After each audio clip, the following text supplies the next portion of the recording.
Thank you for joining the U.S. Army Corps of Engineers Northwestern Division for today's Missouri River Basin Water Management and Emergency Operations Conference Call. Today is March 25th, 2019. This call will be held today, Wednesday, and Friday of this week.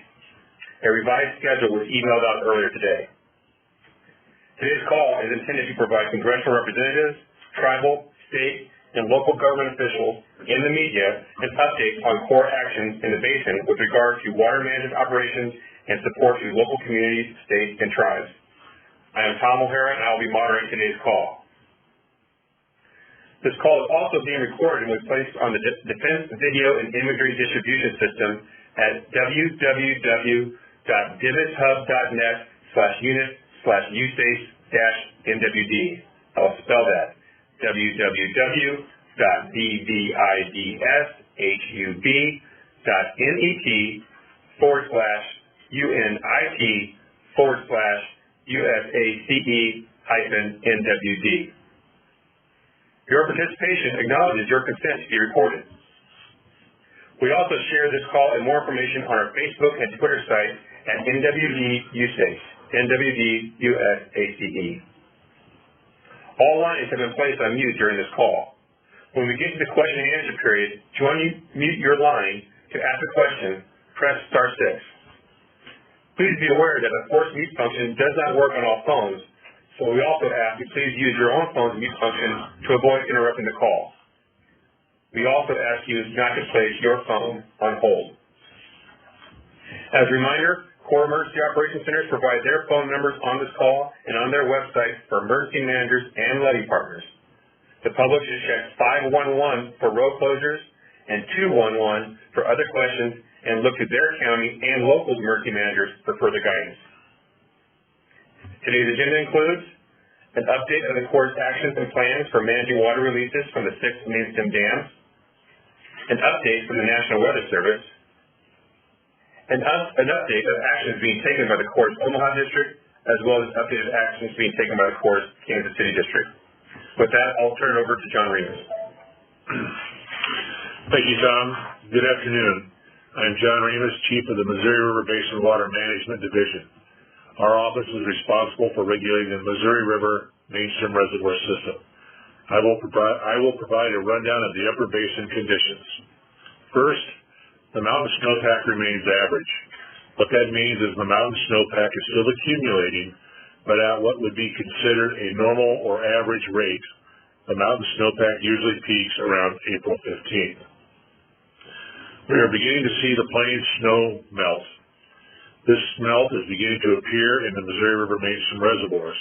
I will provide a brief status of each of the projects from upstream to downstream. Over the last 24 hours at Fort Peck, the inflows have averaged 40,000 cubic feet per second, which is approximately the same as yesterday.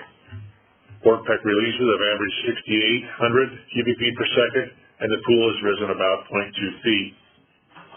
Over the last 24 hours at Garrison, the inflows have averaged 67,000 cubic feet per second, which is approximately the same as yesterday. Garrison releases have averaged 13,600 cubic feet per second, and the pool has risen 0.3 feet. Over the past 24 hours at Oahe, the inflows have averaged 98,000 cubic feet per second, which is an increase of 20,000 cubic feet per second from yesterday. Oahe releases have averaged 3,500 cubic feet per second, and the pool has risen about 0.5 feet. Over the past 24 hours at Big Bend, the inflows have averaged 22,000 cubic feet per second. Releases have averaged 22,800 cubic feet per second, and the pool has dropped 0.1 feet. It is important to note that Big Bend is a re-regulation project with very little flood control storage. The pool at Big Bend does not fluctuate much and will remain in the vicinity of elevation 1421. Over the past 24 hours at Fort Randall, the inflows have averaged 72,000 cubic feet per second, which is an increase of 4,000 from yesterday. The Fort Randall pool has raised 1.3 feet. Releases were reinitiated yesterday to 4,000 and were expected to increase to 12,000 today. However, based on the inflows into Gavin's Point Reservoir, the Fort Randall releases have remained at 8,000 cubic feet per second. We are planning to hold 8,000 8,000 cubic feet per second release through today, and then begin to increase releases as system releases from Gavin's Point increase. Increases in the releases from Fort Peck Randall are necessary in order to reduce the chances of Fort Peck pool entering the exclusive flood control zone, which would then precipitate even larger system releases from Gavin's Point Dam. For reference, the travel time from Fort Randall Dam to Gavin's Point Reservoir is about a day and a half. It is important to note that Gavin's Point is a re-regulation project with very little flood control storage. Releases from Gavin's Point Dam remained at 24,000 CFS until this morning, and the pool dropped 0.1 feet. Over the last 24 hours, inflows into Gavin's Point Dam have averaged 23,000 cubic feet per second, primarily from the Niobrara River. A reconnaissance of the lower Niobrara River indicated that there is a lot of water stored in the floodplain of the Niobrara River. Furthermore, the remaining snowpack in the upper portion of the Niobrara River Basin is beginning to melt, and we are seeing the flow at the gauges on the Niobrara River. We expect the inflows into Gavin's Point Reservoir to decline at a very slow rate as this additional water moves downstream. We have changed our planned releases from Gavin's Point Dam. We increased releases to 27,000 cubic feet per second this morning and plan to make 3,000 cubic feet per second increases tomorrow, Wednesday, and Thursday. This will allow us to increase releases from Fort Randall Dam. Additional system releases are likely as there is still considerable plain snow melt yet to come. We will continue to evaluate the conditions and make adjustments as necessary. We will share our revised release schedule in our daily update, which is found on our website. Our release schedules have been shared with the National Weather Service's Missouri Basin River Forecast Center for input into their river forecast. After my talk, Kevin Lau, lead hydrologist for the River Forecast Center, will discuss their Missouri River forecast. Regarding the entire six-project Missouri River main stem reservoir system, we have 14 million acre feet of the 16.3 million acre feet of flood control storage available, or 85%. We have stored, over the last 24 hours, we have stored 400,000 or 0.4 million acre feet of water in the main stem system. We will continue to monitor runoff conditions over the next few weeks as the temperatures in the upper basin warm up and the remaining plain snowpack melts. Our next official runoff forecast will be April 1st. The one-page weekly update that my office usually publishes every Tuesday is now being published on a daily basis. We will continue to update this on a daily basis until system operations return to normal. This one-page document summarizes system conditions and our short-term operational plans. You can find this update on the Missouri River Basin Water Management webpage, highlighted in yellow under Weekly Update. That concludes my remarks. Thank you. Back to you. Thank you, John. We will now go to Kevin Lau with the National Weather Service. Kevin? Good afternoon, everyone. So the crest is currently in the Napoleon-Waverly Reach. As you probably know, we have provisionally set a new record at Waverly just a few hours ago. The crest will be at Jefferson City on Wednesday and St. Charles on Thursday. We are looking at a fairly strong system to move into the basin. The Thursday time frame, Thursday through Sunday. It will bring, right now, estimates are widespread 1.5 inches across northeast Kansas, all of northern Missouri, all of southern Iowa, and southeast Nebraska. Widespread 1.5 inches with a pocket of 2.5 plus along the Iowa and Missouri border, 2.5 plus inches there. We ran some numbers this morning to see what effect this would have on the main stem Missouri if this does in fact materialize as advertised. And here are some rough estimates of what we would see. compared to our official forecast, it would cause Nebraska City to rise approximately 2 feet on Tuesday. This was the maximum difference would occur on Tuesday of 2 feet over our official forecast for next Tuesday. Brownville would rise 3 feet next Tuesday as compared to our official forecast for next Tuesday. Rulo would rise 1.5 feet next Wednesday as compared to our official forecast for next Wednesday. St. Joseph would rise 5 feet, and it would actually occur on Monday as compared to our official forecast for St. Joseph on Monday. And I'll stop with those estimates at this point. We continue to be in daily conversation with both districts and the Missouri Basin Water Management with regard to reservoir release plans and levee status. We incorporate all new information in our river forecast model. This will conclude my remarks until we get to the questions. Thank you. Thank you, Kevin. We will now have an update of actions being taken by the Army Corps' Omaha District. Sir? Good afternoon. I'm Lieutenant Colonel James Starkville, Deputy Commander of the U.S. Army Corps of Engineers, Omaha District. The Omaha District's focus remains on ensuring the safety of our citizens and communicating the conditions of the river systems to all of our partners and stakeholders. The Corps continues to provide floodfight assistance to state, local, and tribal government agencies. As a reminder, there are over 350 miles of levees on the Missouri Platte and Elkhorn rivers and tributaries that have experienced significant flood damage. Due to the magnitude of the damage along these levees, repair of the levee system will take an extended period of time to execute. The majority of the levee system remains compromised and vulnerable due to record inflows surpassing the design protection levels. As of today, there are 52 confirmed full or partial breaches at L611 to 614 south of Council Bluffs, Iowa, L601 south of Glenwood, Iowa, L594 near Fremont County, Iowa, L575 in Fremont County, Iowa, L550 in Atchison County, Missouri, L536 in Atchison County, Missouri, R613 in Sarpy County, Nebraska, R562 in Nemaha County, Nebraska, Clear Creek in Ashland, Nebraska, Union Levee in Valley, Nebraska, and R573 in Oto County, Nebraska. There is only one levee that remains overtopping, that is L550. The district is currently providing technical assistance in multiple locations. In Sioux Falls and Del Rapids, South Dakota, a team is providing assistance for high flow and snow melt along the Big Sioux and Little Sioux rivers. In Clear Creek, Nebraska, a team is assisting with breach closures.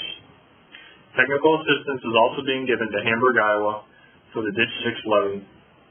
There are also teams providing both direct and technical assistance to Watertown, South Dakota, and Pacific Junction, Iowa.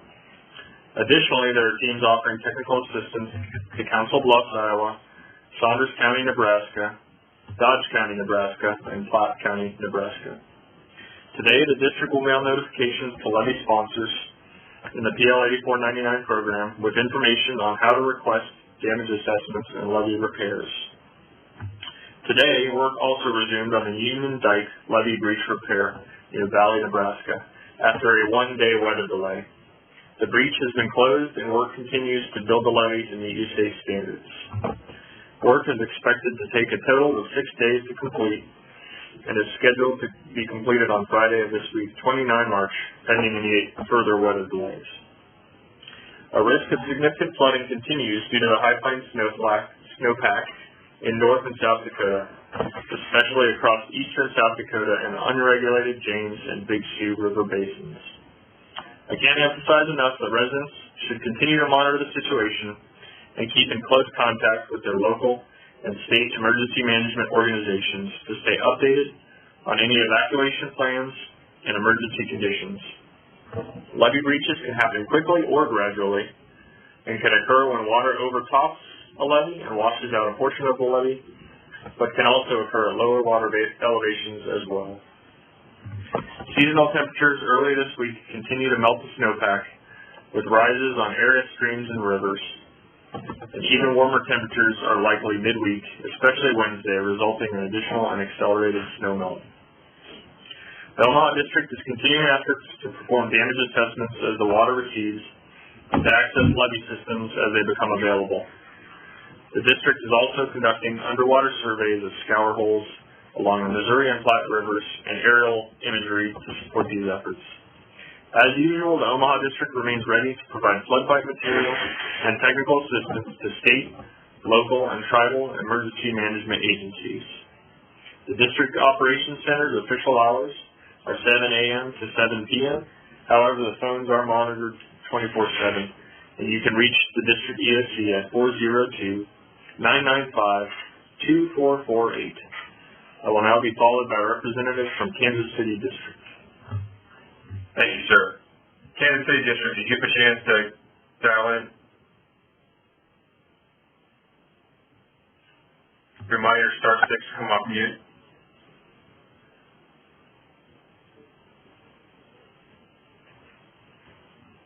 Okay, to those in the call, we'll reach out to Kansas City District if they're able to dial in. We'll revisit their report. I'm now going to manage questions based on groups and locations. Tom? Yes, sir. Tom, this is Judd. Thank you, Judge. Go ahead. Sorry about that. I'm confounded by technology every day. That star 6 is about to kill me. All right. Good afternoon. I'm Judd Canoe, and I'm the Emergency Management Chief for the Kansas City District, U.S. Army Corps of Engineers. The Kansas City District continues to engage our local, state, federal partners.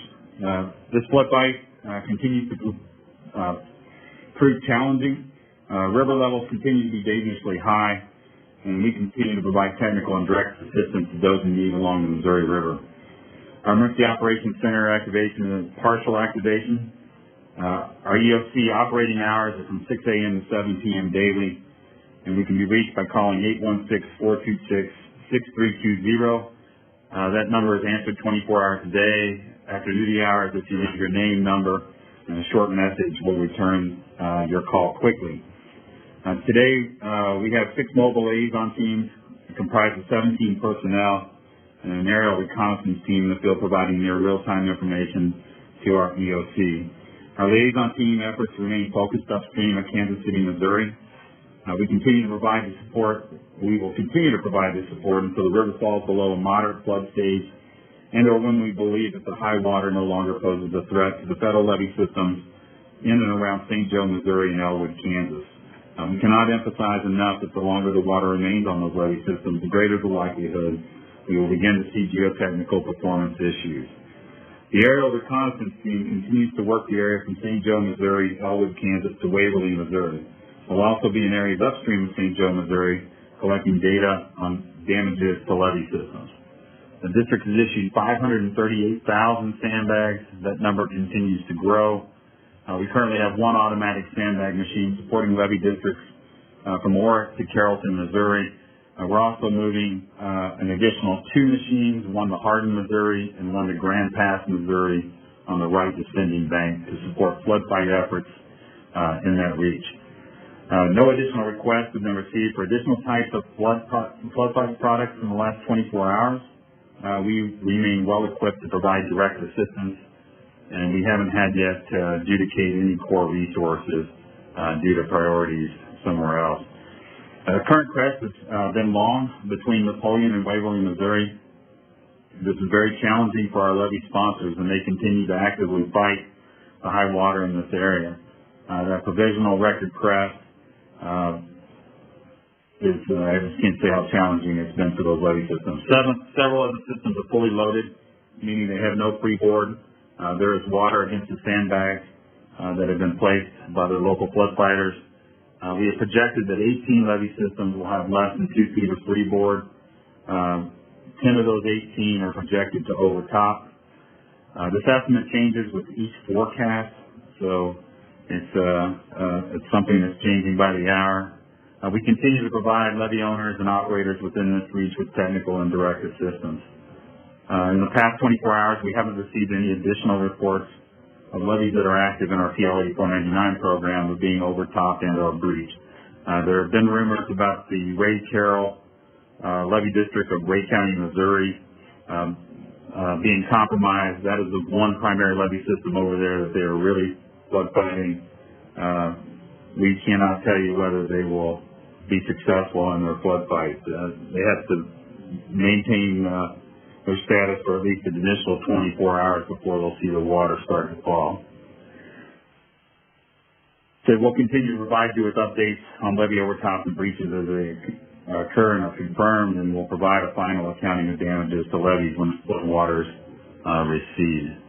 I can't say this enough. It's dangerous river conditions out there. We continue to stress safety to all of our partners and to our own flood fighters. We're with you, and we'll be there in the long run after the flood event for flood recovery. We really wish that everybody involved in this stays safe. Thank you, and this concludes our district's remarks. Thank you, Joe. I'm now going to manage questions based on groups and locations. We will start with congressional, tribal, state, and local governments, and then allow questions from the media, again, by state. Please wait for your group and state to be called, and also please remember to hit *6 to unmute your phone. Also, please be sure to state your name and the organization you represent before asking your question. I will go state by state in alphabetical order. Do we have any Iowa, congressional, tribal, or state and local representatives?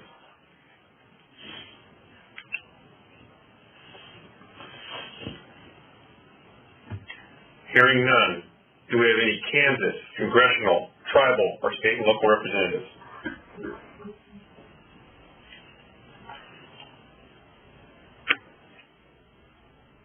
Is that someone trying to unmute?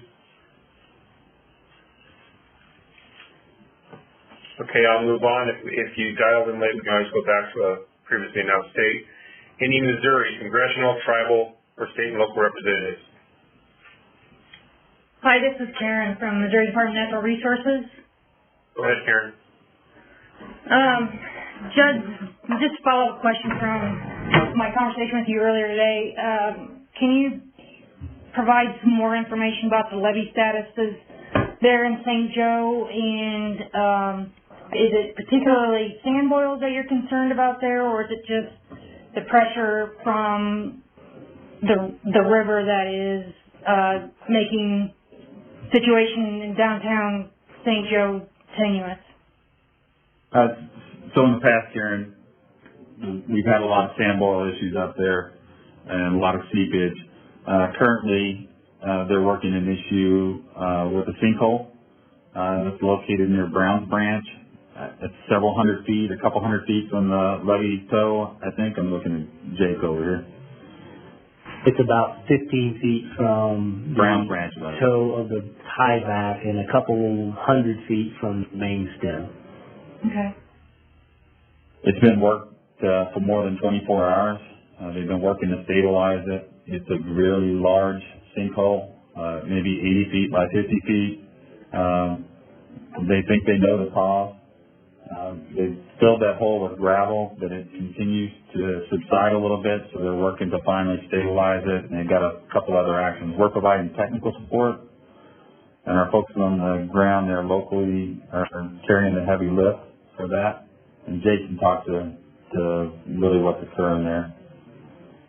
Yeah, so we believe there's a 60-inch reinforced concrete pipe that carries flow into the South St. Joe Sewer District plant that has been compromised, that has allowed that material to move into the pipe, creating this large sinkhole. In terms of the flood risk, though, I want to point out that recently, as part of the St. Joe project, we constructed a gate well out at the mouth of Browns Branch on the Missouri River, and those gates are closed, so our flood risk from the Missouri River right now is greatly reduced, but we still do have some flood risk related to the water that is impounded in the Browns Branch area. The sponsor is active right now, trying to stabilize that pipe.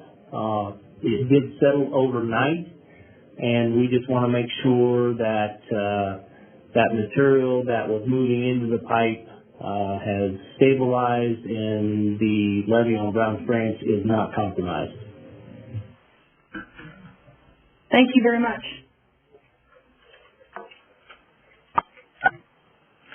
Thank you, Karen. Any other Missouri, congressional, tribal, or state and local representatives?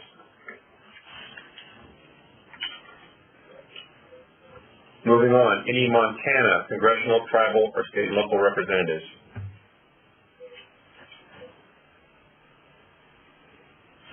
Hearing none, moving on to Nebraska, any congressional, tribal, or state and local representatives? Being with Congressman Basin's office, my question is for Mr. Remus. When you were speaking of the 85% left, that is in the flood storage? Yes, this is John Remus. That is correct. We have 85% of our designated flood storage remaining to fill. Most of that is in South Dakota, North Dakota, and Montana, though. Correct. I understand. The change from last week looks to be about 10% or so. Is just a little over 10%, yes. And so then, at that rate, is there any concern then with the snow melt? We do have some concerns with the rate of snow melt and possibly the volume, particularly that snow melt entering Oahe, Big Bend, and Fort Randall dams. That's one of the reasons why we're increasing flows out of Gavin's Point, so we can begin to evacuate some of that water to provide us more options as we move through the runoff season. We don't want to get caught with the lowest couple of storage dams all the way full here at the end of the month. Thank you, sir. Yes. Thank This you. is Michael with Congressman's office. I was wondering if I could get the release numbers for Gavin's Point Dam again. I'll give them to you here. We are currently releasing 27,000 cubic feet per second. We increased to that release this morning. We're planning to go to 30,000 cubic feet per second tomorrow, 33,000 cubic feet per second on Wednesday, and 36,000 cubic feet per second on Thursday. We reevaluate this every day, and that schedule may change depending on what we see coming into the reservoirs upstream. This information is also available on our website if you just want to Google Missouri River Basin Water Management, and our webpage is the first one that comes up, and you can get all this information there on a daily basis if you like. Thank you. Thank you, Michael. Any other Nebraska congressional, tribal, or state and local representatives? Moving on, any North Dakota congressional, tribal, or state and local representatives? Hearing none, any South Dakota congressional, tribal, or state and local representatives?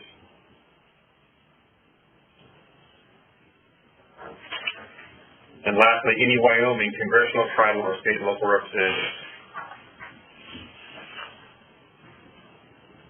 Okay, hearing none, we will now move on to the media. Once again, please be sure to state your name and the organization you represent before asking your question. We'll open up with any Iowa media.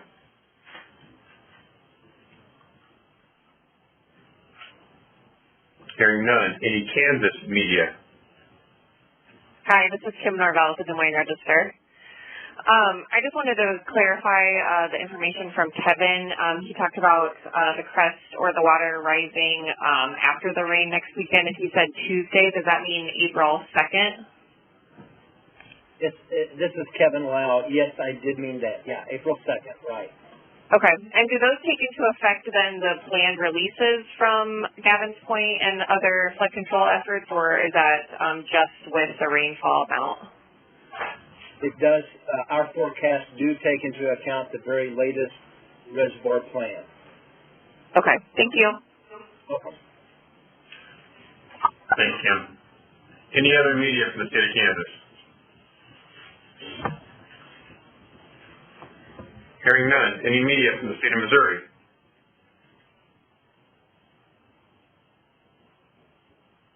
Hearing none. Any media from the state of Montana?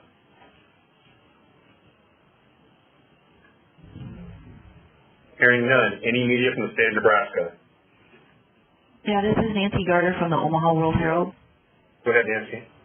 Hey, Kevin.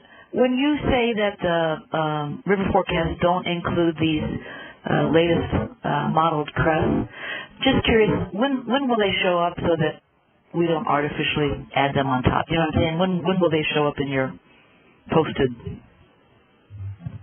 forecast? Yeah, so that's an excellent question. All of our official forecasts that go out for public dissemination include 48 hours or 2 days of anticipated precipitation during this time of year. So Thursday's rain won't start showing up in our forecast until, I guess, tomorrow. We'll start to see the Thursday portion. And then Wednesday will include more of the storm. And so the entire storm would be included probably with our Friday morning package, or actually probably our Friday evening package would include the entire event. And does that factor in the runoff time for when it takes it to get into the streams? Yes, ma'am. Okay, thank you. And I had a question for John Remus again. I was just curious, John, if you could kind of walk us through again, following up on the questions by the congressional offices about the snowmelt and how that affects Gavin's Point releases. Can you kind of walk us through again, rate of snowmelt, possible volume, must mean that it's going faster and more than what you like. Can you just kind of, and I don't know whether you could talk about the forecast, whether you anticipate the rate to continue to accelerate or whether you see some good news that it might slow down. Okay, that's a lot of questions there. I'll start with as I said earlier, Gavin's Point Dam has very little flood control storage. It's a re-regulation dam, so the storage part of the system is Fort Randall upstream. So what comes out of Fort Randall is kind of mirrored out of what comes out of Gavin's Point. We don't have the ability to store a lot of water there. Right now we're seeing quite a bit of inflow into Wahi, into Big Bend, which also just passes water through primarily into Randall. And then there's also runoff into Randall, incremental runoff into Randall. We've talked with the Weather Service about runoff forecasts. We've done our own calculations here, and we think that as the temperatures warm up, and they're going to warm up over the next 3 or 4 days in South Dakota, we're going to see a pretty good runoff as far as an increase in the amount coming into these reservoirs, which would precipitate us moving some water out just to keep operational flexibility for the rest of the summer. So I couldn't really tell you the volume that we're looking at, but it's substantial amount of water. But that's why we're increasing the flows out of Gavin's Point. Further increases are probably likely if the runoff comes at a very accelerated rate, which is something we think is going to happen just based on what we observed the last few weeks from the runoff below Gavin's Point. It's going to happen pretty rapidly. The good news is they're not forecasting any rain in this particular area, at least no substantial rain over the next 4 or 5 days. So it won't come with rain; it'll just be snow. But we're assuming zero infiltration. So it's basically treating the state of South Dakota like a parking lot. So does that raise flooding? Yeah, that does. I mean, of course, it raises more questions. Does that raise flood worries up there, treating the state of South Dakota like a parking lot? Well, some of the tributary streams are already flooding, and particularly streams that are on the west side of the river in South Dakota. The Moreau River is flooding. I think the Cheyenne River is high. It's flooding. There's not a lot can be done about that flooding, but yes, there's some concern with flooding, particularly on the east side of the river in South Dakota and North Dakota. If you have a moment, maybe I'll answer more of that. Okay, one last question. Any issues with this accelerated runoff that's coming upstream of the Gavins Point Dam, is there any issue with the runoff that flows into Gavins Point Dam and below, kind of a perfect storm again between those two patches of runoff? Does that make sense? Yeah, that makes sense. As I said earlier, we think the inflows into Gavins Point from primarily the Niobrara River are going to decline, but decline very slowly. There is still some considerable snowpack out in the upper part of that Niobrara River Basin. We're starting to see some of that show up at the gauges along the Niobrara River. We're trying to keep our flows as low as we can to kind of come in behind the Big Sioux River crest, but we're not going to be able to do that entirely. But once the snowpack's out of the Big Sioux River, then we think we're looking at probably something that we can. It's probably a higher base flow, but something that would be not necessarily a flood event. So. Thank you.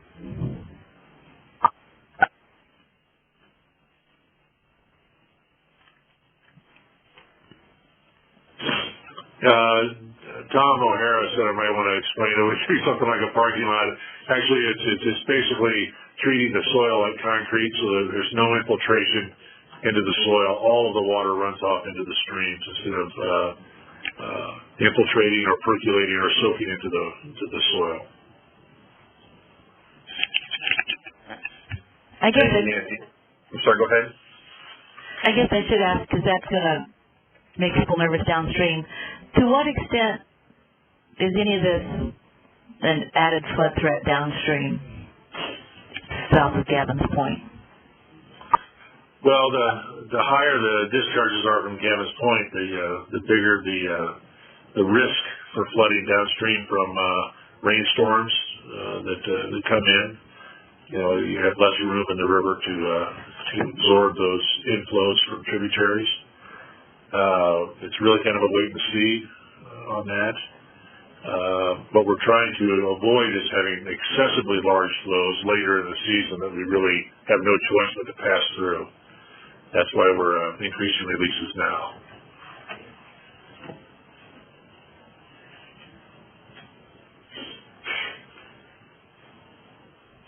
Anthony, do you have any other questions?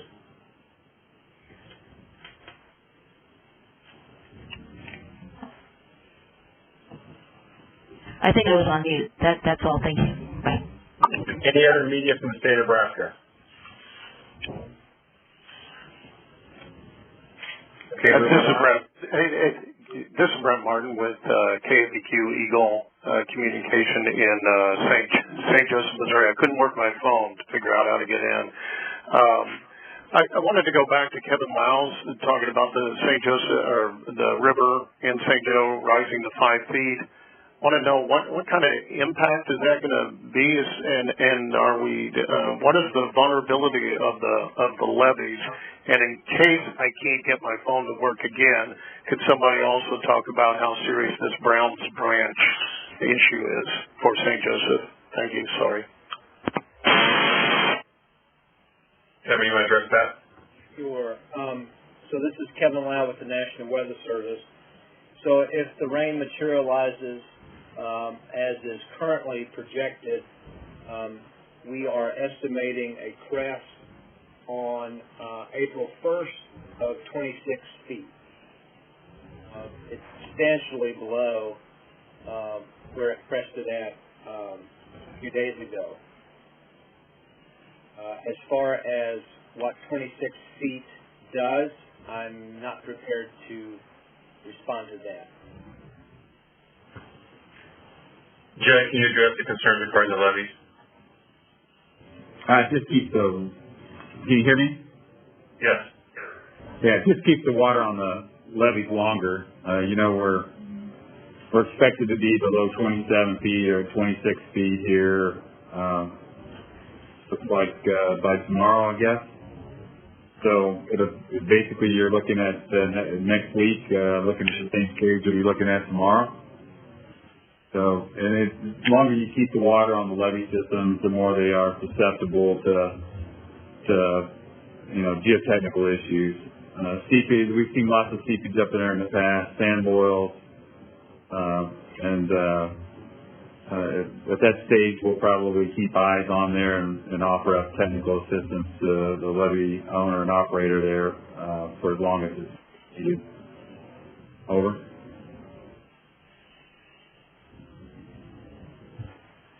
Thank you, Jed. Brad, did that answer your question? I'll give you a second to get off, back off the mute for 6.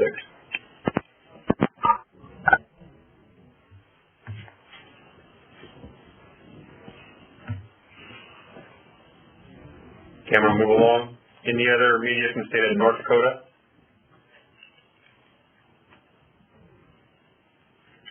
Any media from the state of South Dakota?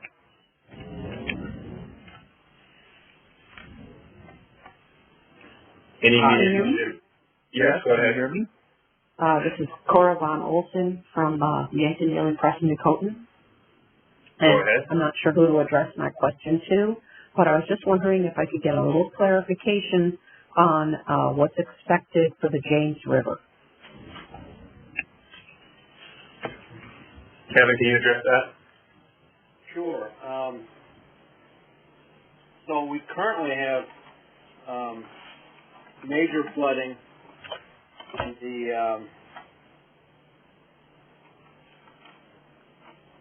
I'm sorry.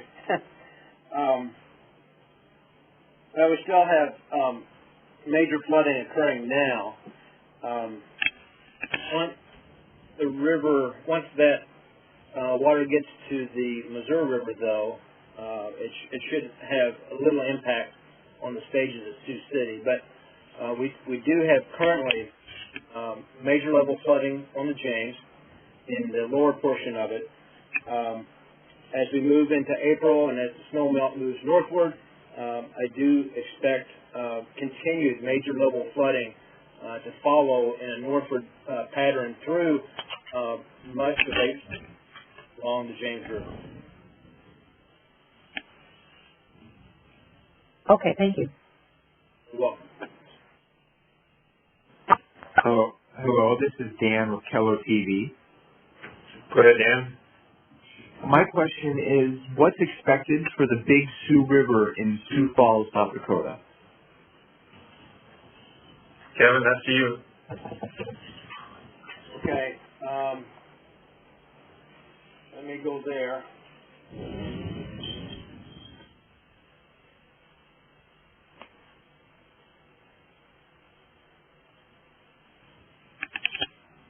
Just a second. So, that's fine. So Sioux Falls at North Cliff Avenue, for instance, the gauging there, we're in moderate flooding. We should remain in moderate flooding through, first week of April or so. It should pass below flood stage by the end of that first week in April. So we should be, in fact, we should be at crest now. If we have no further rain, the Big Sioux at Sioux Falls should be at crest now, but remain above major until at least 4th of April. And I'll hasten to add that the event that we're expecting this Thursday through Sunday will not affect the Big Sioux.